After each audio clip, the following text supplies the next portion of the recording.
Si nos paramos a pensar, utilizar la palabra narcisismo en cualquier conversación cotidiana se ha convertido casi en un lugar común. Ujú. Solemos usar este término a la ligera, casi como una etiqueta rápida para describir a alguien con un ego desmedido. Totalmente, sí. Pensamos inmediatamente en la vanidad o en el egoísmo más superficial. Claro, en esa persona que parece obsesionada con su propia imagen en redes sociales, por ejemplo. Exacto. O que tiene la necesidad vital de acaparar el centro de atención en cualquier reunión. Sí, o sea, es una visión que está muy instalada en la cultura popular. Pero bueno, los apuntes que tenemos hoy sobre la mesa nos proponen un enfoque, francamente, completamente distinto. Ya lo creo, un enfoque mucho más profundo. Nuestra misión en esta inmersión es explorar las notas de Hernando Bernal sobre un texto clásico y la verdad es que muy denso de Jacques Lacan. Se titula Narcisismo y agresividad. Que no es precisamente lectura ligera de domingo. Para nada. Y lo que plantea este material es que el narcisismo no es un simple defecto de carácter, sino, y ojo a esto, la pieza fundamental sobre la que se construye nuestra propia identidad. Es un cambio de paradigma brutal para quienes nos escuchan. Ujú. Porque lo que los apuntes de Bernal nos obligan a hacer es apartar esa idea superficial del ego inflado para, adentrarnos en la estructura misma de la psique humana. De cómo funcionamos por dentro. Exacto. El texto de Lacan que estamos analizando nos lleva a los primeros meses de vida y nos muestra que la forma en la que construimos nuestro yo está indisolublemente ligada a una tensión interna. O sea que no se trata solo de entender por qué alguien se mira demasiado en el espejo. ¿Qué va? Se trata de comprender cómo esa primera mirada al espejo crea una agresividad latente. Ya. Una agresividad que luego va a estructurar prácticamente todas nuestras interacciones en la sociedad. Pues empecemos precisamente por ahí, por esa primera mirada al espejo. Me parece bien. El concepto central que vertebra toda esta primera parte de los apuntes es el estadio del espejo. El estadio del espejo, sí. A primera vista, la expresión suena a algo casi literario o metafórico. Sí, lo parece. ¿Qué es exactamente este estadio y qué ocurre en la mente de un ser humano, de un bebé en este caso, cuando se reconoce por primera vez en una superficie reflectante? Porque según el texto, no es una anécdota sin más en su desarrollo. En absoluto es una anécdota. Para la doctrina psicoanalítica que repasa Bernal, este estadio, que suele situarse más o menos entre los 6 y los 18 meses de edad, ¿Vale? es el momento fundacional del individuo. El momento cero. Digamos que sí. A ver, debemos visualizar a un bebé que, hasta ese momento, no tiene una concepción de sí mismo como un ser unificado. O sea, no sabe dónde acaba él y dónde empieza el mundo. Exacto. No hay límites claros, pero de pronto se ve en el espejo y no percibe simplemente una mancha de colores o un reflejo aleatorio. Hay un clic ahí. Hay un momento de reconocimiento absoluto. El texto lo define como la constitución del narcisismo primario. ¿Narcisismo primario? Sí, se produce lo que Lacan llama una identificación primaria con esa imagen especular. Vale. Es en ese instante preciso donde toma forma el yo, o el je, si utilizamos la terminología francesa original. El yo. Eso es. Antes de esa identificación con la imagen, ¿no hay un centro de identidad? A ver si te sigo con esto, porque es fuerte. Me estás diciendo que la identidad no es algo innato con lo que nacemos, No, no lo es. sino que tiene que ser de alguna manera capturada desde el exterior a través de una imagen. Exactamente. El sujeto asume esa imagen como propia. Y es un proceso que viene acompañado de lo que el texto denomina una inmensa carga libidinal. Detengámonos un momento en ese término porque carga libidinal suena muy técnico. Lo es. ¿Cómo definimos esa carga en este contexto específico? Es fundamental aclararlo para la audiencia. Cuando la doctrina habla de carga libidinal vinculada a este narcisismo primario, se refiere a una energía psíquica muy potente. Energía psíquica. Sí, no es simplemente que el bebé preste atención visual a su reflejo por curiosidad. En plan, anda, ¿un bebé? Claro, no. Hablamos de una inversión emocional profunda. Una fuerza o impulso primordial que el sujeto deposita enteramente en esa imagen. Como si volcara todo lo que es ahí. Exacto. Es como si toda la energía vital del individuo se volcara y se anclara en ese reflejo, convirtiendo esa imagen externa en el núcleo absoluto de su propio ser. Vale, entendiendo que es una inversión de energía psíquica tan masiva, se me ocurre una analogía para, intentar aterrizar el concepto y visualizarlo mejor. A ver, cuéntame. Imaginemos que estamos frente a la pantalla creando nuestro personaje inicial en un videojuego hiperrealista. Pasamos tiempo diseñando cada rasgo y de repente vemos a ese avatar completo, perfecto, de pie en la pantalla. Ya. Es la primera vez que vemos esa figura unificada que sabemos que nos va a representar en ese mundo virtual. Es energía, esa proyección emocional que volcamos en el avatar diciendo, este soy yo. ¿Sí? Se acercaría a lo que experimenta el bebé con esa carga libidinal. Fíjate que la analogía sirve muy bien para ilustrar la proyección de energía hacia una imagen unificada, sí. Pero hay que añadirle un matiz vital indispensable. ¿Cuál? En el caso del jugador frente a la pantalla, este sabe en el fondo que hay una separación entre él y el avatar. Claro, sabe que es un juego. Exacto. Pero para el bebé en el estadio del espejo, no hay juego que valga. Es una cuestión de pura existencia. O sea, el bebé cree genuinamente que él es esa imagen. Totalmente. Asume esa figura perfecta en el cristal como su realidad total. ¡Qué vértigo! Y es un momento de enorme júbilo al principio, porque por primera vez se percibe como una entidad completa. Pero si es un momento de júbilo y de asunción gozosa de una imagen perfecta, aquí es donde el texto de Bernal me genera una duda importante. Dispara. El título de esta inmersión es Narcisismo y agresividad. Así es. Y nos dicen que este narcisismo primario no es únicamente de naturaleza erótica o de fascinación, Para nada. sino que es profundamente agresivo. Y el texto introduce conceptos como impulsos de destrucción y de muerte. Me cuesta asimilar cómo pasamos de un bebé fascinado por su reflejo a hablar de destrucción. Es un salto que choca de frente con nuestra intuición, claro. Pero la teoría encierra una lógica interna muy rigurosa. Explícamelo. Para entender la destrucción, primero tenemos que entender la fascinación. Vale. Bernal señala que el narcisismo es erótico, es decir, genera esa atracción amorosa porque el sujeto queda cautivado por la gestalt de su imagen. La Gestalt. Sí, la gestalt es la forma, la totalidad. Es el contorno visual que delimita un cuerpo completo. O sea, la imagen en el espejo es un todo integrado. Y soberano. Eso enamora al sujeto porque le ofrece una promesa de unidad. De acuerdo, la Gestalt es esa perfección visual. Pero, ¿dónde entra entonces el conflicto destructivo? Pues entra cuando contrastamos esa gestalt perfecta con la cruda realidad física del bebé. Ya. El texto utiliza una expresión muy descriptiva, la incoordinación fragmentada del cuerpo real. Incoordinación fragmentada. Pensemos en cómo es físicamente un bebé en ese estadio.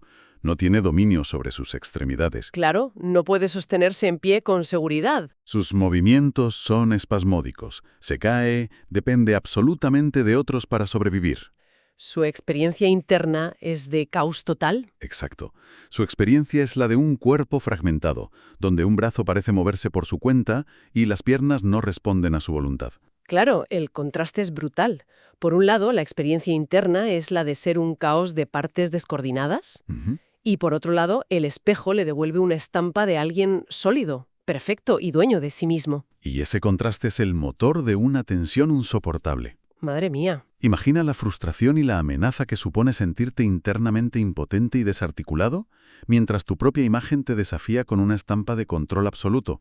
O sea, la imagen te mira desde arriba. Claro, la imagen ideal que el sujeto ha asumido como su propio yo se convierte en un rival. Un rival. Sí, es un recordatorio permanente de su propia falta de dominio. O sea, que la misma imagen que me da mi identidad es la que me hace sentir insuficiente. Es un callejón sin salida. Por eso genera agresividad. El sujeto se siente constantemente amenazado con la desintegración. Teme volver al caos. Teme volver a ese estado de fragmentación original. Teme hacerse pedazos, literalmente. Esa perfección inalcanzable del espejo se vive como una amenaza externa que genera impulsos destructivos. ¡Qué fuerte! Es una agresividad fundacional que emana del miedo constante a no estar a la altura de la propia imagen ideal. La identidad nace del conflicto. Entonces, si todo este drama de tensión, rivalidad y miedo a la desintegración ocurre frente a un trozo de cristal en los primeros meses de vida, Sí, ¿qué ocurre cuando el niño crece? Porque se aleja del espejo y empieza a interactuar con otras personas en el mundo real. Entiendo, por los apuntes, que este conflicto no caduca en la infancia. no, ¿qué va? No desaparece en absoluto. Lo que nos indican los apuntes es que esta dinámica temprana del espejo se convierte en la base de la dimensión imaginaria de todas las relaciones humanas. De todas. De absolutamente todas, a lo largo de nuestra vida. Simplemente cambiamos la superficie de cristal por los rostros y las identidades de nuestros semejantes. La estructura narcisista se traslada al exterior. Eso es. Esto requiere que tiremos un poco más del hilo. Si trasladamos el espejo a los demás, significa que cada vez que nos relacionamos con alguien, estamos reeditando aquella primera pugna infantil. Sí, ¿Subyace entonces esta misma tensión de erotismo y agresividad en cualquier forma de identificación con otra persona? En todas ellas. El texto lo expone de forma categórica. No hay excepciones. ¡Wow! La agresión y el erotismo son características esenciales e ineludibles del narcisismo. Y, por extensión, de cómo estructuramos nuestros vínculos. Ya no es solo el amor o el odio por uno mismo. Claro, es una matriz que condiciona absolutamente cómo vemos a los demás y cómo nos identificamos con ellos. Y aquí Bernal rescata un concepto clave en la teoría de Lacan que debemos poner sobre la mesa. ¿Cuál? La función enajenadora del yo. Frena un momento ahí. Función enajenadora. La palabra enajenación suena fuertísima. Lo es. Significa que, debido a cómo se formó en el espejo, nuestro propio yo nos mantiene alienados de nosotros mismos. Precisamente. Pensemos en lo que acabamos de establecer. Vale. Si nuestro yo toma forma porque asumimos una imagen externa, como si fuéramos nosotros, esto implica que nuestro núcleo identitario está, desde minuto uno, alienado. Claro, porque viene de fuera. Exacto. Estamos enajenados en una imagen que viene del exterior. Nunca fuimos dueños absolutos de un ser interior inmaculado. Qué desolador suena eso. Bueno, es que dependemos de un constructo externo, imaginario y muy frágil. Entiendo. Y supongo que al no tener un centro sólido propio, proyectamos esa misma inestabilidad hacia los demás. Así es. Buscamos en otras personas esa gestalt que nos complete y nos fascine, pero al mismo tiempo nos ponemos a la defensiva. Claro, porque el otro, al igual que el espejo en su día, pone en evidencia nuestra propia falta, nuestra realidad fragmentada. Es un estado de conflicto perpetuo, en esa dimensión imaginaria. Totalmente. Nos atraen los demás porque nos reflejan y nos ofrecen modelos de identificación, pero simultáneamente encierran esa amenaza primordial que dispara nuestros impulsos defensivos y destructivos. Todo parte de la inmensa precariedad sobre la que está construido el yo humano. Exacto. Bueno, si aceptamos que la agresión subyace en todas las formas de identificación, porque el yo es precario, llegamos a una parte de los apuntes que, sinceramente, me ha dejado bastante descolocada. Me imagino por dónde vas. Bernal subraya que Lacan lleva esta teoría hasta las últimas consecuencias, afirmando que esta agresividad latente está presente incluso cuando se brinda lo que denomina una ayuda samaritana. Es, sin duda, la parte más contraintuitiva y provocadora de todo este análisis. Ya te digo. Sí. Hemos establecido que la agresividad emana irremediablemente de la relación con el otro, con el semejante, impulsada por esa libido original de la que hablábamos. Sí. Y Lacan no hace concesiones con la moralidad. Hay una frase rotunda hacia el final del texto de Bernal que lo resume perfectamente. A ver, ilumínanos. Dice que el sentimiento altruista es sin promesas para nosotros, que sacamos a luz la agresividad que subtiende la acción del filántropo, del idealista, del pedagogo, incluso del reformador. ¡Wow! Vamos a darle una vuelta a esto, porque me resulta muy difícil de asimilar de buenas a primeras. Es duro de escuchar, la verdad. ¿Me estás diciendo que alguien que dedica su tiempo o sus recursos a la filantropía o un samaritano que decide intervenir para ayudar a una persona vulnerable, en el fondo está ejerciendo agresividad? Sí, estructuralmente sí. Suena casi a una visión puramente cínica de la bondad humana. Puede sonar cínico si lo juzgamos desde una óptica puramente moral, pero recordemos que estamos analizando la mecánica psíquica de las interacciones, no haciendo un juicio de valores. Vale, no la moralidad, sino el porqué psíquico. Exacto. Lo interesante aquí es preguntarnos por el por qué. ¿Por qué un reformador o un benefactor esconderían agresividad en sus actos? A ver. Si atamos cabos con la función enajenadora del yo y el miedo a la fragmentación, que ya explicamos, la respuesta se vuelve nítida. Te escucho. Cuando alguien intenta educar, reformar o incluso salvar a otro individuo, a menudo lo que está haciendo en un nivel muy profundo es proyectar su propio yo ideal sobre ese semejante. Entiendo el planteamiento. O sea, no están viendo a la otra persona tal y como es, con su propia complejidad. Para nada.